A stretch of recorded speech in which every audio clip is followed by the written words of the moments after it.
There have been some pretty wild developments in the story of Aaron Imholte since I made a video about a week and a half ago, last Sunday, on the case.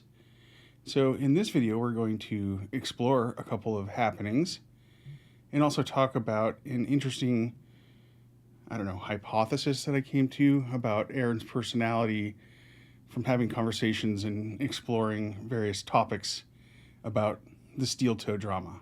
If you're not familiar with the whole steel toe Nick Rekieta war, check out my last video, because the first, 10 minutes or so are basically like a summary of the whole situation, and then that'll get you caught up if you're just now exploring the Onionverse or Dabbleverse or whatever we're calling it now.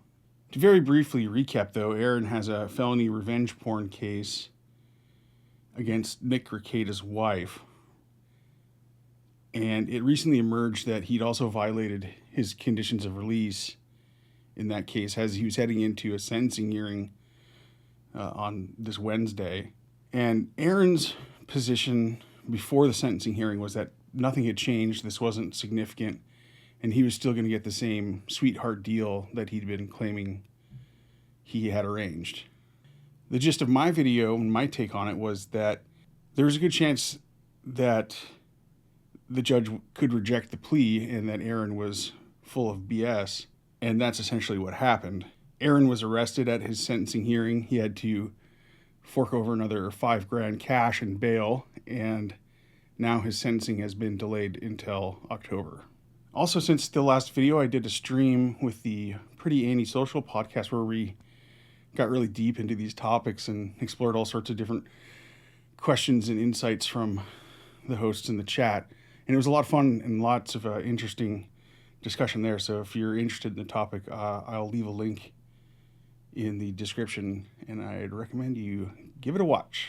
So first in this video, we're going to talk about restraining orders, because they're a pretty prominent subject in the Imholte case and have come up from a couple of different angles.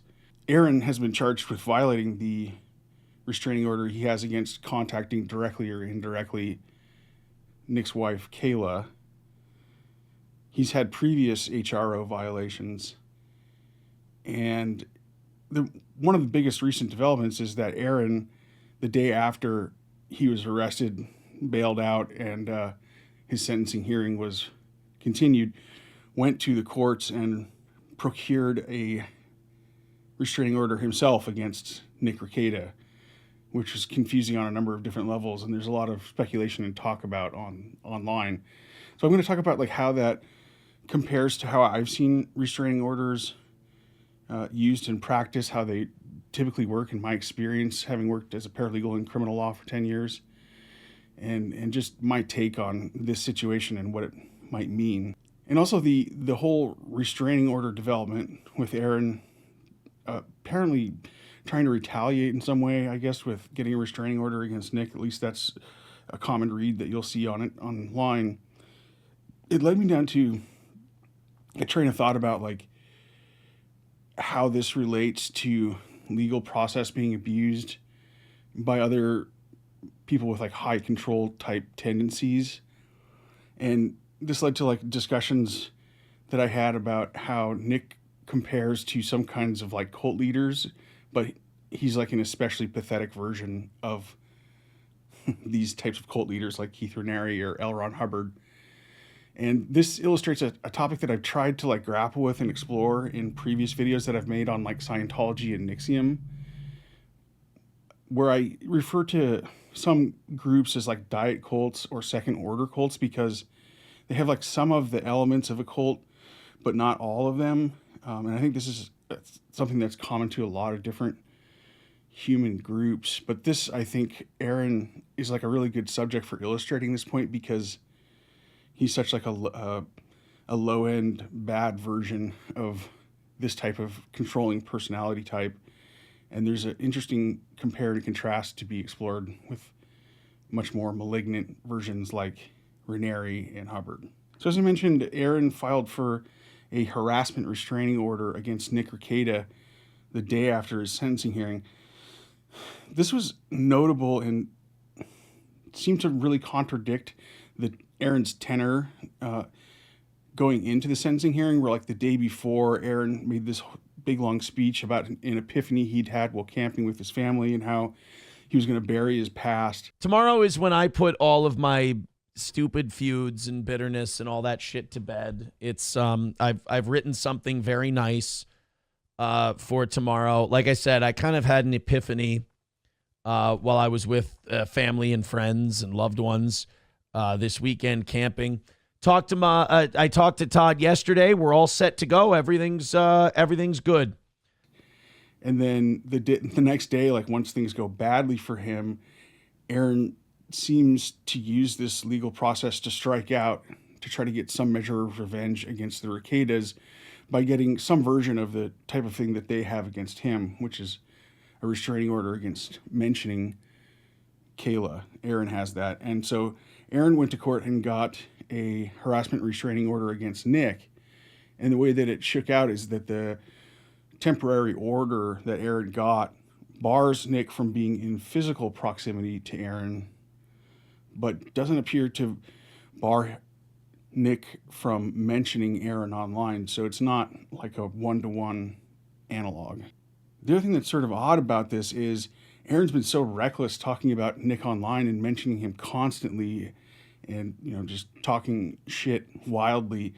And whereas Nick has talked about Aaron in much more limited scope. And the things that Aaron says, like very often he's puffing himself up into being some kind of tough guy. One of his biggest sort of personality traits and things that he says is like a hobby of his is boxing. And he's made these very Chuck Norris inspired weirdo commentaries about how he could beat up Nick, and has actually challenged Nick and a bunch of other guys to like boxing matches, which led to a hilarious saga where his safe sport boxing certification got pulled, and that is still ongoing. Yeah, the safe sport thing is like one of my favorite little tributaries of this whole Imholte saga. So the kind of restraining order that Aaron got is one of two main types of restraining orders: protective orders, no contact orders, that you'll see in cases. These generally all mean the same thing. They're synonyms. Just depends on your jurisdiction and how it's referred to in the local statutes. But the one that Aaron got is the one where you actually have to go to the court clerk's office and request it, and then write up or give a narrative about why you need this protective order. So that's why it's called an ex parte order, and also why it's referred to as a temporary order, because at the beginning stage, it just involves one of the two main parties, the petitioner that's asking for the order. And courts generally will defer to the petitioner and just grant the order, because they want to protect people. And so at the first stage where Aaron requests the protective order, it's his side of the story is uncontested. And somebody like a magistrate or an administrative judge or a judge will take a look at what Aaron says, and based on that, we'll decide what to include in the protective order. And then it'll get served on the respondent, Nick in this case. And then Nick has a certain amount of time to either contest it or just do nothing and accept the protective order. I believe in this case it's 20 days, but it can vary depending on how the respondent wants to deal with it. And so if the respondent decides to contest it, they have a hearing, and then it's on Aaron to establish that the order is indeed justified. And then after Aaron gives his side of the story, Nick can rebut that.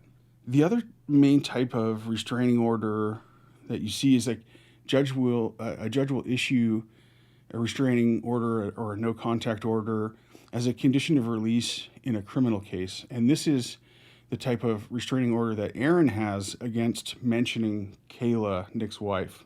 There's like a lot of different versions of these where you can have like harassment restraining orders or domestic violence restraining orders. And I don't want to get too much more detailed and, lose everybody in the weeds, but the two main types of restraining orders are useful in different contexts. Like when I worked at a prosecutor's office, we would often tell the victims, to get a temporary order as well as having the no contact order from a criminal case, because the temporary order can be tailored a lot more to situations where might be like a living situation issues or kids, other reasons why they need to maintain some form of contact. And it can also be extended out for longer periods of time. So in that way, they're more flexible and not dependent on the status of the criminal case, for example. So it can even be more confusing because somebody can have both kinds of restraining orders at the same time. And like a common thing that I see people talking about online about these orders is like their experiences where they or a friend are just hearing about people using them, restraining orders, to take advantage of people. Like I think in the NLO, Nobody Likes Onion stream with Patrick Melton and Nick Rekieta, Patrick mentioned like this, Nick hasn't been doing the type of thing that some people do with restraining orders. Well, they'll on purpose go to places, the petitioners of restraining orders, the people that are victims or alleged victims, and like try to screw with the defendant or respondent and like make them leave places or set them up in situations where they get in trouble for violating. And like in my experience, that does happen in some cases. It's pretty uncommon, but almost always in my experience, it's in domestic violence cases, which is probably because like the vast majority of these kinds of orders happen in domestic violence cases, just because that's their most common context for them, which makes like evaluating how common or like just other experiences I've had seeing this type of thing in harassment type contexts, like Aaron trying to abuse process potentially, in this case not a DV case, it's sort of odd and hard to categorize really because it's just so uncommon among an uncommon subset of cases, if that makes sense. Like in domestic violence cases too, like because there's usually such a history between the defendant and victim, and there usually some level of enmeshment, be it like financial or housing or kids. Like there's a whole thing that's known as like the cycle of power and control that goes on, and it's usually has to do with like power imbalances, like if somebody makes more money than somebody else, and also just this whole process of people trying to deal with like what happens when they're a victim of a crime and also dependent on a defendant possibly in a case, in this whole dance. And there's also like an issue of enforcing this in how like the contact between a victim and a defendant increases and decreases, and there's people falling in and out, and so it just makes that whole process sort of unique to domestic violence cases and uniquely hard to enforce, and just creates a lot of issues, which is why protective orders exist and why they've been emphasized a lot more like in the last 30 years. Like they really have only come into usage in pretty recent years. Like the modern form of them was first adopted, I think, in California in like 1990.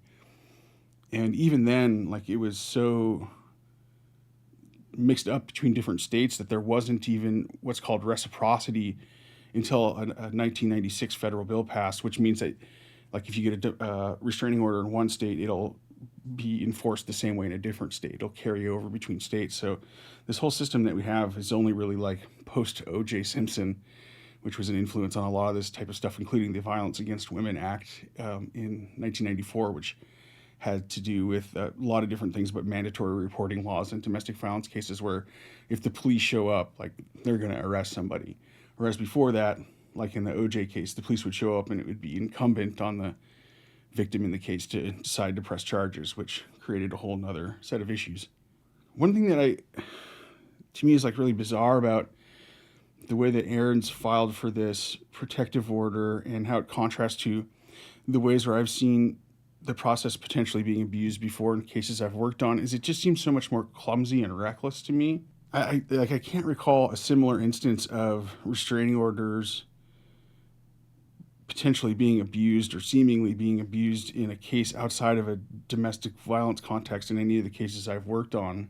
And it really makes me think like that Aaron has put himself into a weird double bind here that reminds me of like in Alex Jones's civil cases, where when he was on the stand, he would have to, make all of these admissions about how on his show he said he was playing like a character, and so it just seems like if Aaron is actually going to show up to the hearing and actually contest this protective order, he's either going to have to say that he was playing a character and wasn't serious about all those times where he said, he was going to beat up Nick, or describing different ways he was physically superior to Nick, and say that like that was just all an act, and he's actually really terrified of Nick, which is what he represents in the HRO application. Or he's going to have to say that he was lying on the HRO, which is potentially punishable as perjury. And I think like one of the things that people commented on my last video about Aaron, and I see comments like this in lots of different media about Aaron, is like, Nick sucks too. And just to briefly address that, like I think what I see from Nick's part here is like the day after he received the harassment restraining order, temporary order, he aired like a supercut that he apparently paid somebody like $1,000 to make, of like Aaron mentioning him every day on his show for like the last however many days, over a year. And to me, he sort of seems to be falling into a trap of like wanting to explain himself, which is understandable, but like he seems to be sort of way overdoing it, like wanting to give people like a 5,000 page legal brief on why Aaron sucks. And I get that. I think Aaron sucks too, but it just seems especially unhelpful, where like, I guess if he was going to do that, it seems like it would be more effective to just show like a couple of examples, or do it like in a short clip that's digestible. Like just showing all these like out of context mentions. I didn't even really watch it because it's not something that seems like appealing or interesting to me. Like I'm aware of it, and it doesn't sort of reveal anything else besides the fact that Aaron talks about Nick a lot. Or Nick could just save it for court and not engage, which would probably be even a better idea, but, not a lawyer, just a paralegal. Another question that I often see in the context of this latest HRO development is, like, how likely is some future legal jeopardy for Aaron, for potentially lying on his application for an HRO, or, it sounds like it's going to be contested at a hearing potentially. So assuming that the authorities decide to pursue it, which is a big assumption because a lot of times they don't want to waste their resources on this sort of clownish behavior, how likely is it that Aaron could be in legal jeopardy? And again, I have to sort of fall back on like the context of most of the HRO cases I've worked on were like in domestic violence. The vast majority of them are in that context. And I've never seen it that I can remember of somebody being prosecuted for lying on an application or in a hearing for an HRO. And I think a big part of that is because I think the law enforcement and the system doesn't really want to go there, because there's already a lot of issues with victims of domestic violence, and especially in my state, Alaska has like the highest rate of domestic violence, so it's an especially thorny issue here. Like the authorities don't want to discourage people from availing themselves of reporting domestic violence or getting restraining orders, because it's, by some studies, a pretty underreported type of crime. And so there's like a lot of second order issues that they have to think about in terms of like whether or not something's worth resources to try to prosecute. So it's just not something I've ever seen. But in thinking about this, because Aaron's case is like in such a unique context, and it's not like a domestic violence restraining order case, like that could cut against Aaron, where like if the authorities ever did want to make an example out of somebody and prosecute one of these cases, like it being not tied to domestic violence, like in this case, and instead tied to like an internet blood feud, that might be something that they might actually go after. But I mean, I like a lot of these types of questions involve like the willingness and caseload of law enforcement organizations. So it's kind of an open question in my mind, and not something I'd be very confident about. One other thing I've been like wondering about in terms of this HRO stuff is like, if Aaron consulted his attorney, Todd V. Peterson, about it, because like if Todd did like consult with Aaron and sign off on it, that's just like another example of stuff that Todd's been doing in this case that doesn't really make a whole lot of sense to me or a lot of other people online. Like, I think the most egregious thing that people point to is that letter that Todd sent in response to the violations of conditions of release, where basically Todd, and Aaron through Todd basically blamed the victim and told her like to not look on the internet, which is pretty wild. And like, I've just never seen that in any other context either. There's a lot of new things happening in this case. So, but my suspicion is that Aaron didn't consult Todd. And I don't know. The other thing that the impression that I got about Todd in this case is that he's been pretty checked out and like probably doesn't work on a whole lot of these types of cases involving restraining orders or, revenge porn cases, although there aren't a ton of those. So that sort of checks out. But it's like, he just seems like he's not super up on the case or spending a lot of time looking into the circumstances. And so this falls along those same lines. I don't know. At some point, I'm just wondering if Todd is going to consider like the reputational damage that this case might be causing him and not re-up with Aaron to continue representing him. I know this isn't like probably going to be widely reported on in the local market there in St. Cloud, Minnesota, but Todd did really get abused at that sentencing hearing. His argument that he made for bail was like the bare minimum basically, and also sort of had some weird elements that seemed to like be trying to shift blame to his client, at least my impression of it. So it's like, you just sort of wonder like how much more of this Todd's willing to put up with, or the extent that he's aware of it, or like what's going on there between that relationship between Todd and Aaron. Looking into this latest development of Aaron applying for this HRO to try to stifle the Rekietas or lash out at them, get back at them, it reminded me of like an especially pathetic and small potatoes version of the tactics of some high control groups or cults, especially Scientology and NXIVM, which happen to be the two cults that I've spent a lot of time looking into and researching. And at some point I was just having discussions with people in various online spaces about this and talking about, how those groups also abuse the legal process. And like one instance that I thought of that marries up pretty well in terms of comparing and contrasting Scientology and NXIVM to like this very pathetic attempt from Aaron is both Scientology and NXIVM spent millions of dollars waging legal war against the anti-cult activist Rick Ross, the boss, not the drug dealer or the rapper who stole his name from the drug dealer, but Rick Allen Ross, the anti-cult expert. And I think it was like in the 80s or 90s, Scientology had protracted litigation with Rick and an organization called the Cult Awareness Network. And Scientology like has the best lawyers. And they're, a long-running and very evil organization and very competent in this regard. And they actually won a judgment where they took over the Cult Awareness Network. So co-opted this anti-cult network for like families of people that are in cults. So it's just an example of like how evil and competent in terms of legal scorched earth tactics Scientology was and is. And later on, like in the 2000s, NXIVM went after Rick Ross as well, because Rick was helping various families and people leaving NXIVM. And it's just sort of always, Rick Ross is always like a thorn in the side of these cults. But they also went after Ross in a long legal battle. And there's a great clip you can find of Rick online talking about this and how they had him tied up in litigation for 14 years.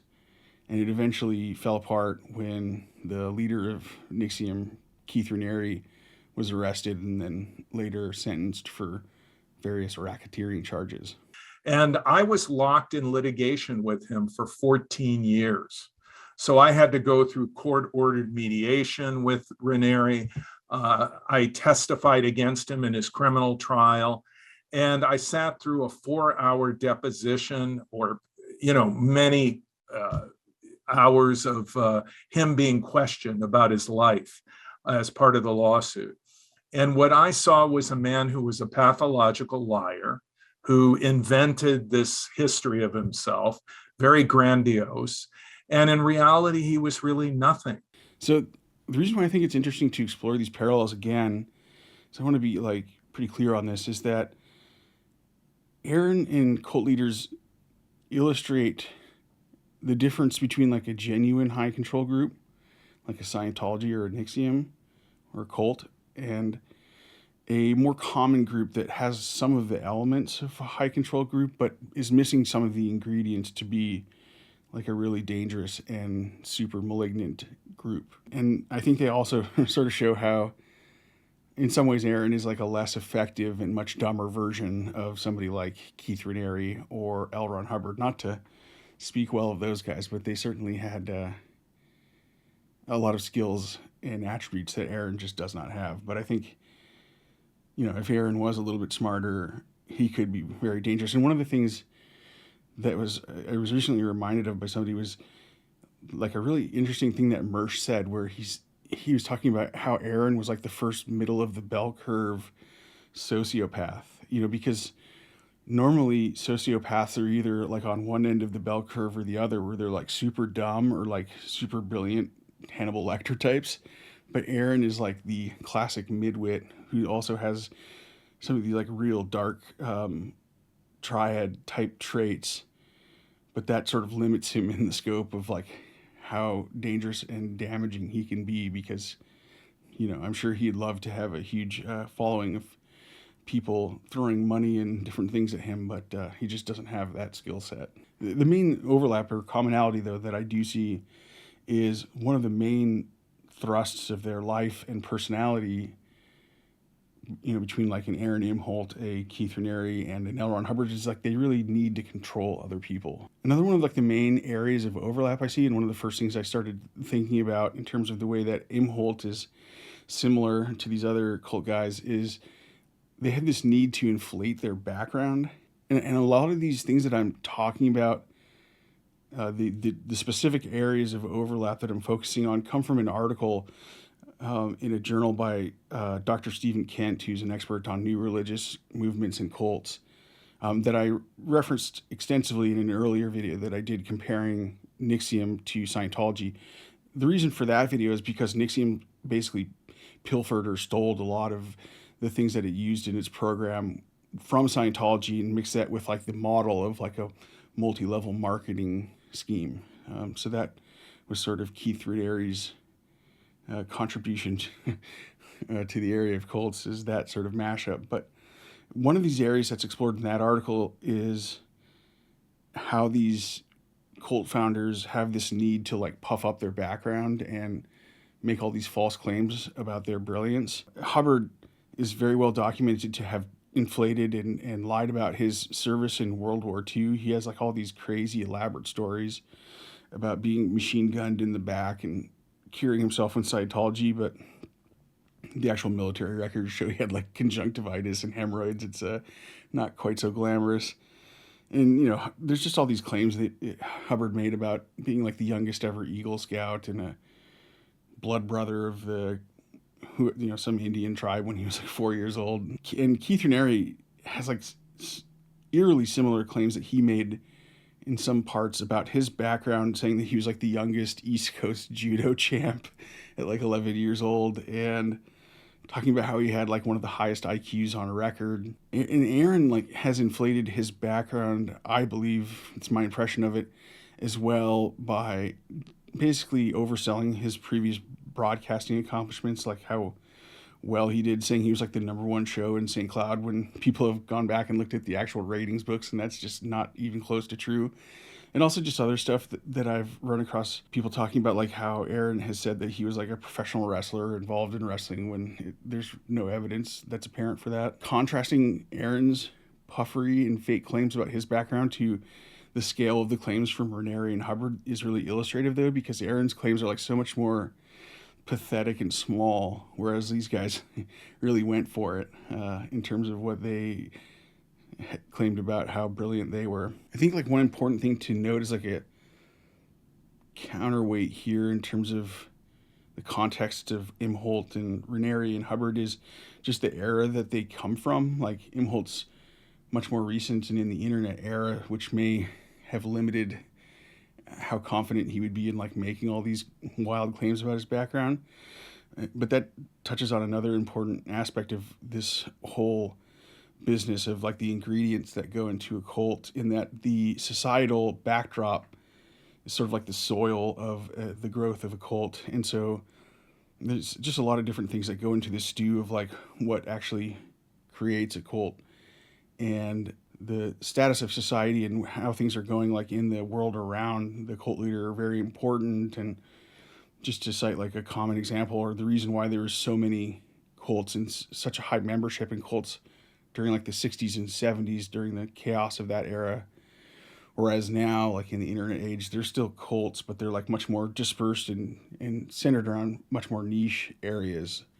You know, there's not like huge cults with like hundreds of thousands of people in membership these days. They're more limited and centered around very small pockets online.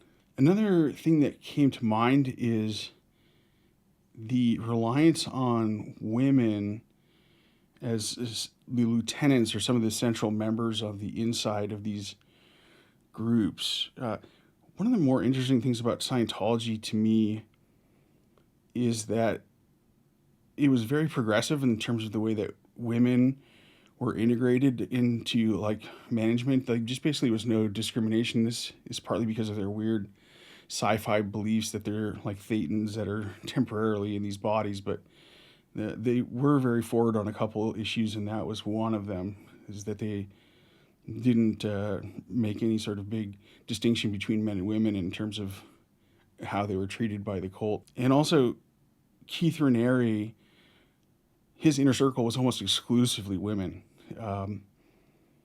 Especially, I mean, there's a few different eras of the NXIVM story where this is, you know, more or less true. But I mean, essentially that's one of the biggest through lines, is that almost all of the most inner circle members of NXIVM were women, with some exceptions like Mark Vicente. Aaron has like a much smaller circle, and again, this shows like the much smaller scope and how much more pathetic of a figure he is. But I think it is notable that like two of his main flying monkeys in this recent era, or people he uses to attack his enemies or perceived enemies, have been his ex-wife April and Keanu. The paradox to all of this that I also think is fascinating is that all these guys hated women. They're all just raging misogynists. Like Hubbard abandoned some of his wives and families and like wrote a lot of his wives out of Scientology. He let Mary Sue, his last wife, take the fall for this case in the 70s where Scientology got prosecuted by the federal government for like infiltrating a bunch of federal offices and stealing documents. Like she went to jail and Hubbard basically never talked to her again. Keith Raniere is suspected of killing a bunch of his former lovers and just, you know, established this whole secret organization called DOS that was like, the entire purpose of was basically to procure women for Keith to sleep with. And he's just, done all sorts of crazy things, like kept teenage women in confinement, which is why he got sex trafficking charges. So just lots of terrible treatment of women. And of course, Aaron has had an escalating issue with him lashing out at women.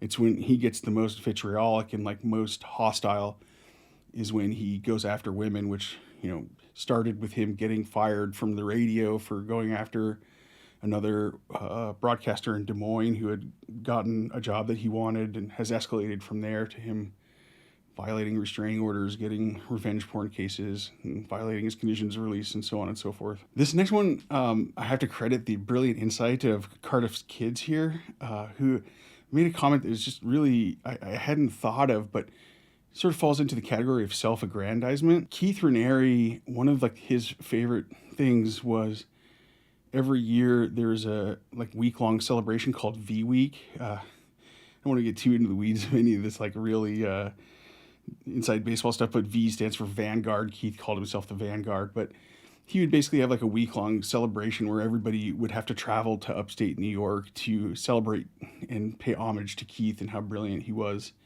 And this is so reminiscent of how Aaron will have anniversary shows like any excuse he can for steel toe, and has done so like multiple times in a year, I think, recently for different anniversaries, like the anniversary of when it was first, steel toe was first created, and then the anniversary of when he left terrestrial radio and came online or whatever.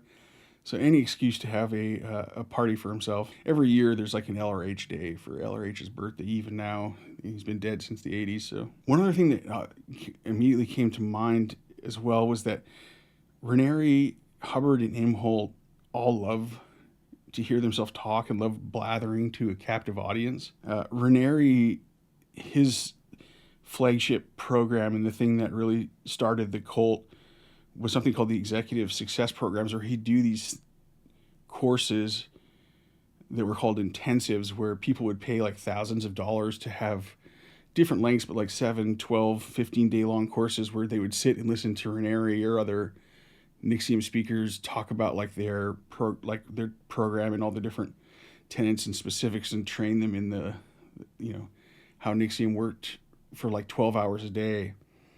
And this led to situations where people in the audience would sort of get to like weird altered states of conscious, just get exhausted from listening all day and just be more susceptible to programming or thought reform. And this, like a lot of other things, was a concept that Raniere pilfered from Scientology.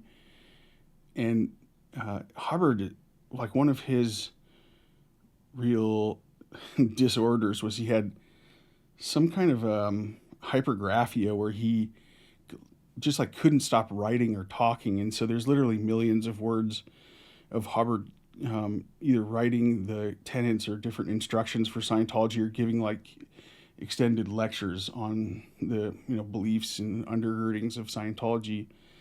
And I mean, I guess this might be a weaker connection if Aaron just did like a regular kind of broadcast, but like he broadcasts so much, it's almost like he has some sort of similar type of hypergraphia, but for just talking all the time. Like he broadcasts, I believe, for like up to like 7 hours or more a day from like 3 weekdays at least, and then we'll also do 4 or 5 hours on the other weekdays, and then he'll do Rumble exclusive shows for members on the weekend as well. So this guy broadcasts a ton. I think the contrast here is that Aaron doesn't really seem to have like a coherent message other than like wanting to get to the goal from her money from his pay pigs, get the donos.